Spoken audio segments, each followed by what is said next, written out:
สวัสดีครับวันนี้เรามาดูเขาจับปลาจับกุ้งนี่เป็นสะพานยื่นหาทะเลนะครับที่สมุทรปราการนี่เป็นช่วงน้ำลงนะนี่น้ำก็กำลังขึ้นแล้วนะมีน้ำเริ่มไหลมาเรื่อยๆน้ำทะเลเสียงลมแรงหน่อยนะใกล้ทะเลนี่ชาวประมงครับนี่หา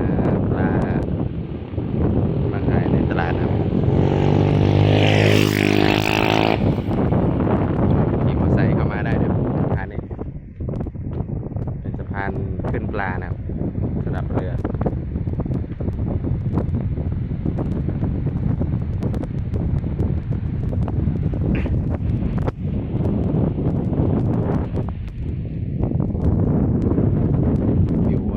วิวสวย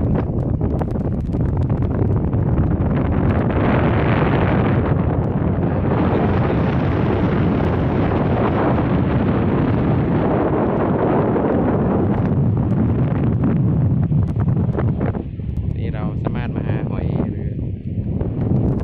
ปลาตรงตอนน้ำลดก็ได้นะหรือมาซื้อกุ้งสดๆที่ตรงนี้ได้เขาก็ขายมา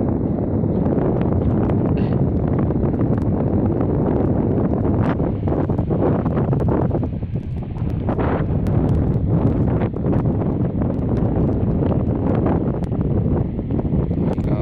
น้ำขึ้นเรื่อยๆน้ำตรงนี้ก็จะขุ่นนะแสงเพราะว่าเป็นเลนโคลนนะดินโคลนดูน้ำขึ้นเรื่อยๆ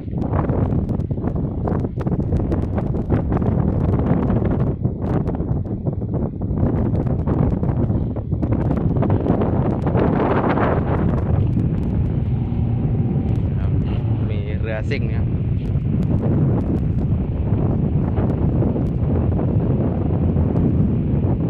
ลองเครื่องนะ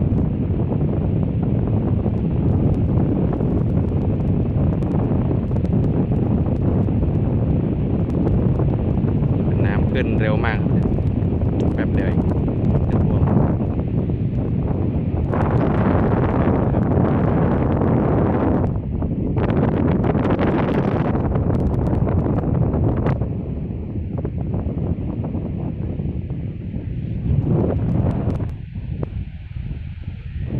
บรรยากาศก็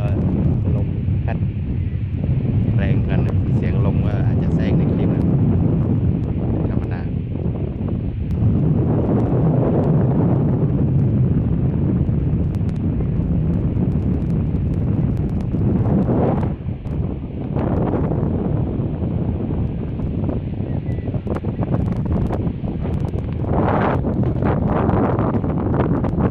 เดินไปถึงแล้ว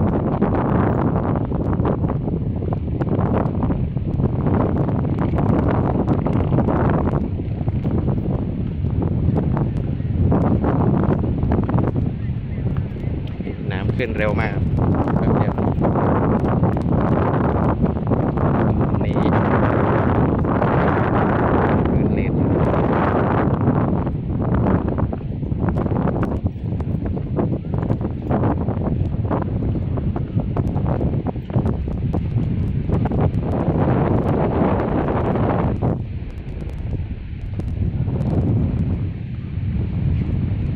น้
เท่านี้ครับ